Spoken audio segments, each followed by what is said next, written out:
Hello, class, and welcome to this week of CIS 112, Beginning Linux. This week we'll be covering one of the most powerful features, one of the most powerful tools of any Linux user, which is going to be shell scripting. So all the commands we've been learning, all the different tasks, we've extended some of the features even, right, of our system through packages. We're now going to combine all those skills into scripting. What is scripting about? It's all about streamlining repetitive commands, right? If you always run the same five commands, right? When you start up your computer at work, scripting is the solution. You can now execute all of those commands, whether it's five, whether it's 5,000, all through one click. Of course, setting up that script, right, is the hardest part. That's the one that takes the most work. But once you set up your script, and if you use all the tools that you can, really, you only have to set it up once um, then you can do so much with that script. Like I said, five or even 5,000 commands, right? With just the click of one button. So we're going to practice using these essential Linux commands with scripts. So all the commands we've been learning. And so by the end of the week, you'll be able to write a simple script, right? But it'll be a really good foundation for more advanced scripting that we'll be covering over the next final weeks of the class. So just a little bit of review. Remember sudo. It's the higher privileges, right? We've talked about permission levels, owner groups, and others. We've talked about the different types of permissions, right? You can read, write, execute, which will be the focus of this week. We've looked at changing permissions, right? We've looked at the octal setup 7654 and 0 for actually setting, read, write, and execute permissions. We looked at chmod, right? That's the actual command we run when we do want to change those permissions. We looked at this table, right? It's just an example. It's not exhaustive, but has a lot of the most frequently used octal codes, right? For example, 777, if we want to give all the permissions to all the users. We've looked at packages if we wanted to extend, right, the features of our Linux system. Just like you install software into your Windows or Mac computer, right? You might install Photoshop, you might install um, Blender, you might install video editors, right? Audio editors. If you're into production, right? Maybe you're using like FL Studio or something, right? Just like software can solve the problems, very specific problems, right? Help you execute really specific tasks. Well, that's what packages do, right? For a Linux system.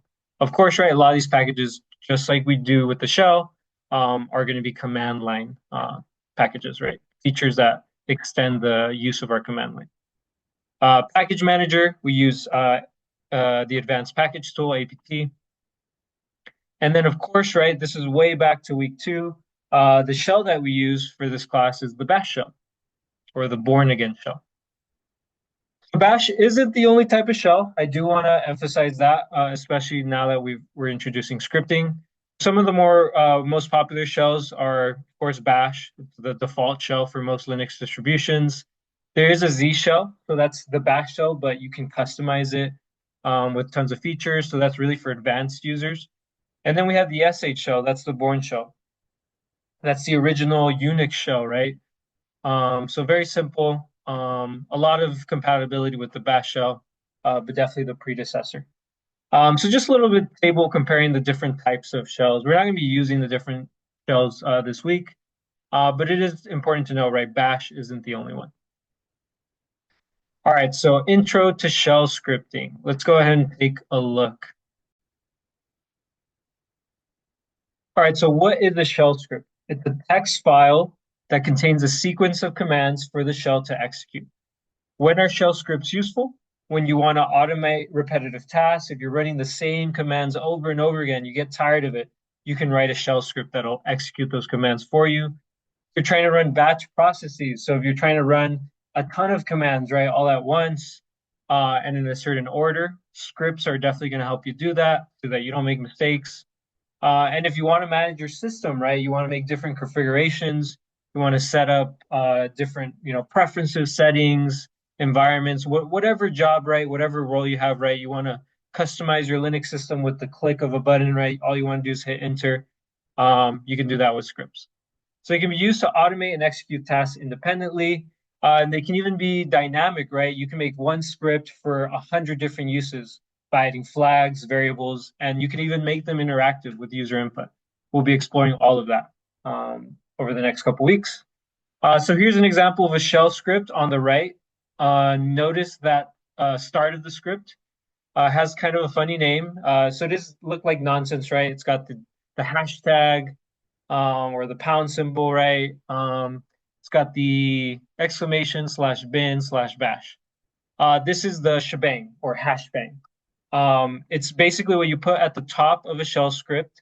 This is only one example of a shebang. There are other ones. For example, in the sh shell, the old Unix shell, the shebang was bin slash sh. In the new one, it's bin slash bash, born again shell, right? So in this example, the shebang characters, all they do is tell whoever's interpreting the script, whatever shell's reading the script, hey, this is written in bash. So that's what the bin bash is doing there. It's just letting the computer know what type of code we're writing for the script. So for this class, all your scripts should start with the bin bash shebang. So it should have this at the top of your scripts. So notice it's the first line of code. So what is the script doing? It's running different commands. It's running an echo, a cd, a change directory, an echo again, a make directory, another cd, a touch, and then an echo. Remember, echo just prints stuff out. So it says current directory. And then we're doing a little bit of variables here. We'll talk about that in today's demo. We're not going to talk about it too much in the slides because I want to piecemeal this information. I don't want to fire hose you with a bunch of new concepts because I know scripting is a lot to take in. But essentially what this script is doing is you can run all these commands just by running the script. So rather than running 1, 2, 3, 4, 5, 6, 7 commands, the ones with the hashtag are comments, so those aren't commands. Those are just like information for anybody reading the script. But yeah, the actual commands are the echo, cd, echo, make directory, cd, touch, and then echo at the end.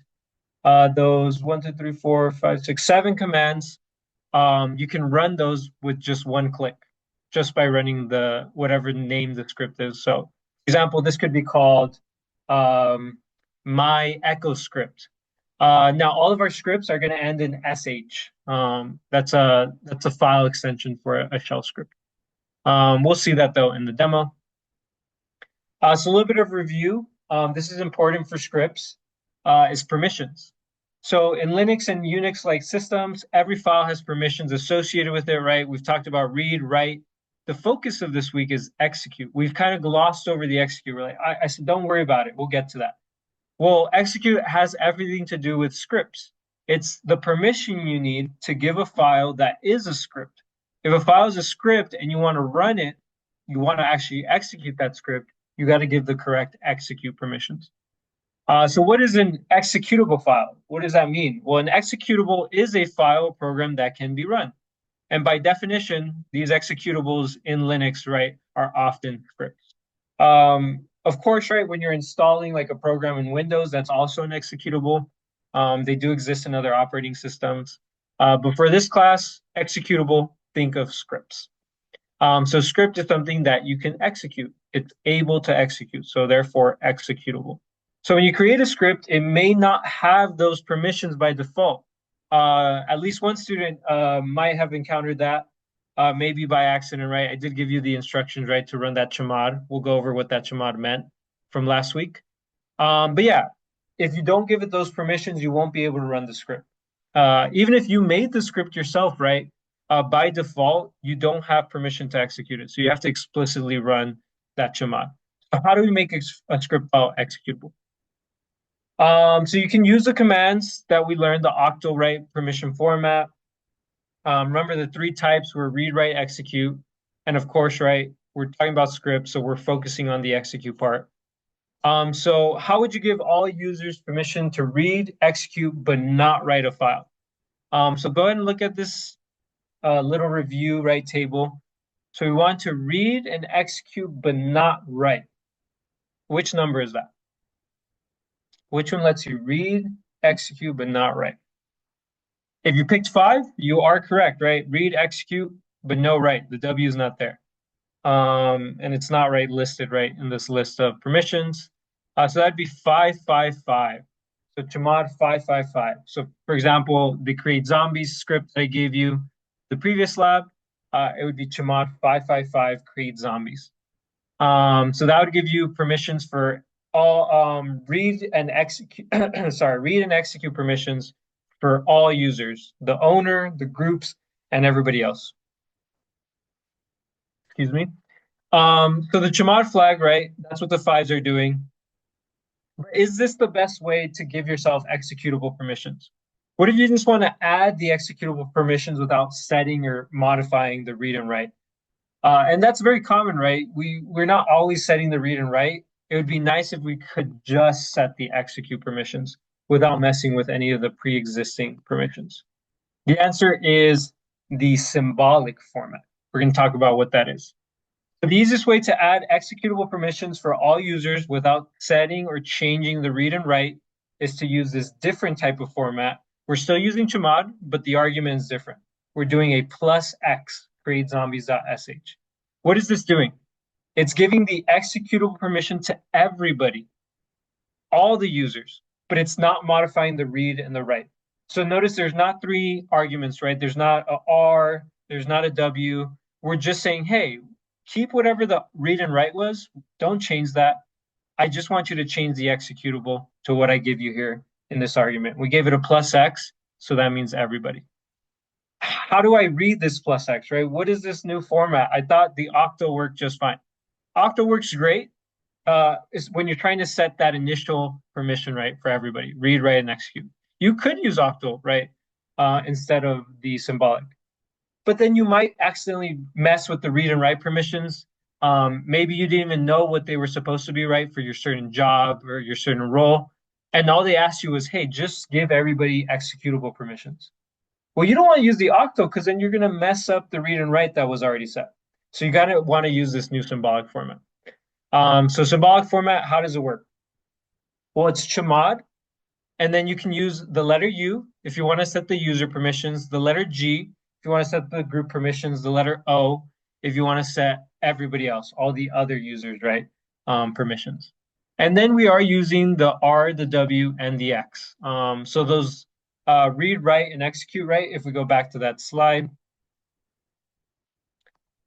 Actually, this slide, read is R, write is W, execute is X. You can actually use those letters to assign different permissions. So for example, and there's one more. If you want to just set it for everybody, you do use an A. Now notice we didn't use an A here, right? So how did it do everybody? Well, we'll discuss that right now. All right, so if you want to remove write permissions for all users, you would do a chmod. You would say all users is A. And if you want to take away permissions, you do minus.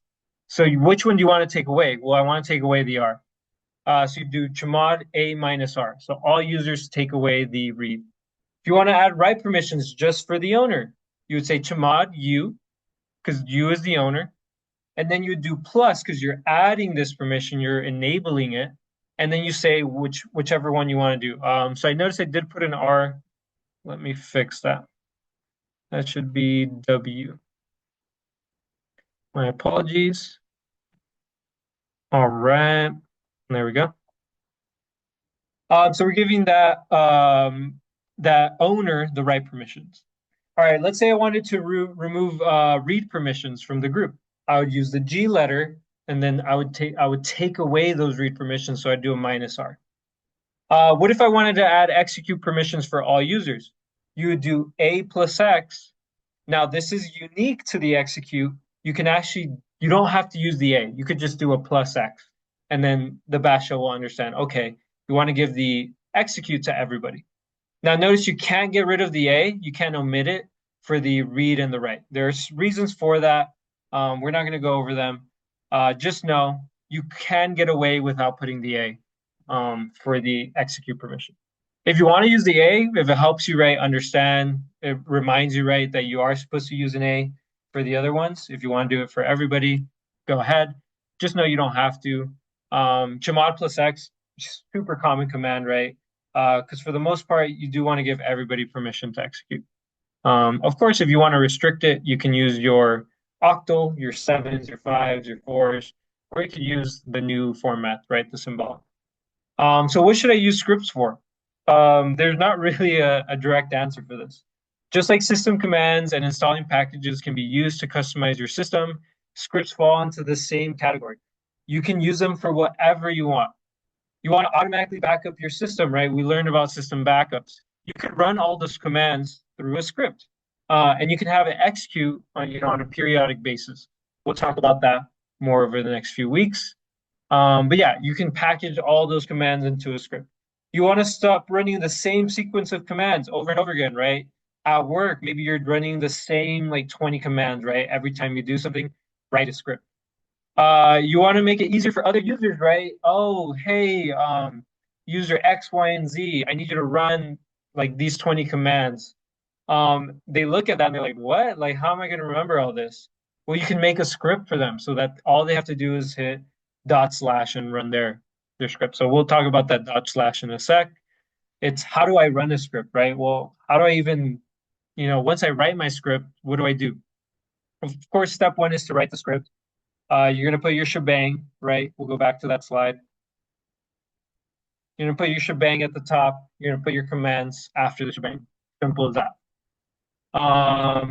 At step one, write the script. Of course, we're on command line, so we don't need any GUI. We don't need any notepad to do this. We can just do nano my first script.sh. We'll do that in the demo today, actually. And then you got to give your script executable permissions. Remember, they're not by default given this permission, so you have to explicitly do this. And then, of course, you're going to want to execute the script.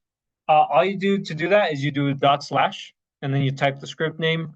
Remember, script name, file names, you could always hit your tab button. It should autocomplete as long as it doesn't conflict with other names. I have found a cool YouTube video. I skipped kind of the beginning. They try to sell you, right, some software. So I'd skip to the part where they just go over bash scripting. Not totally required for this class. In fact, I'm going to take away the start from this one. Don't have to watch it. I cover everything you need in our demo. But if you want to get more information, right, definitely you could check out the video. So it's actually a creator we already saw in some of the previous weeks. All right, so this does link to this week's playlist. You can skip to the demo video, which comes right after this video. Okay, yeah, that's it. I'll be covering also the lab, right, in this week's playlist. So yeah, let's get into it. Let's get into the demo. Let's learn how to do some scripting. We'll keep it very simple at the beginning. I don't want to overwhelm y'all. And then we'll move on to some more advanced stuff once we get the hang of this. All right. And as always, right, if you have any questions, do feel free to reach out. Do not hesitate.